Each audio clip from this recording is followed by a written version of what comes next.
From the outside, a school may look like it's in good shape, but the interior may tell a different story. On November 7th, voters in the Glenwood School District go to the polls on a $39.9 million bond issue for extensive renovations at both elementary schools, as well as the Glenwood Middle School. Today, in part 2 of our special series of reports, we'll take a look at some of the work that's planned for Glenwood Middle School if voters approve the bond issue by a 60% supermajority on November 7th. Plans for Glenwood Middle School include creating so-called maker space out of the current media center and commons area.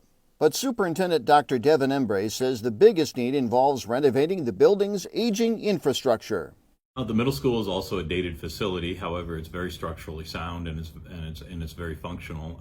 However, the heating and cooling system and the lighting system within that building are pretty archaic. One of the biggest projects involves replacing this boiler installed in 1964 that's only 55% efficient with a new boiler that's 98% efficient. I couldn't tell you how many times it's been retubed and or has maintenance done on it to keep it working, but it's getting to the point where we may not be able to find parts for it moving forward.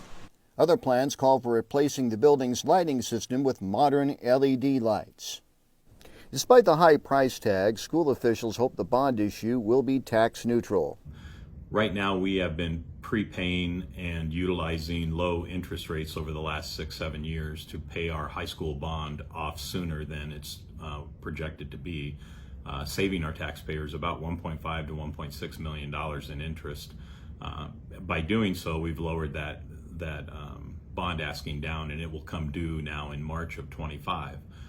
So by doing this project, we would replace the high school project's bond with this project so that our tax rate wouldn't necessarily see a huge difference. We estimate that it might be up to a 15-cent increase, but we're hoping that it comes in neutral, actually.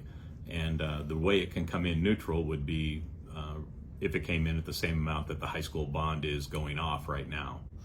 Given the situation involving construction costs and supply deliveries and some of the other obstacles construction companies have run into and school districts have run into over the last several years, do you feel like now's the time to do this? Is the timing right for this sort of a facilities commitment? Well, I don't think the timing's ever right for spending millions of dollars. Nobody wants to do that. However, if we want to stay around for the next 20 to 50 years, 75 years with our facilities on an upward angle versus a downward angle, we have to commit dollars to that. And so it's probably never going to get cheaper in terms of what happens. We found out post-COVID, we can't do half the project that we could pre-COVID. So knowing that and moving forward, we just have to be very frugal about what we're doing, and that's what we are doing with this project.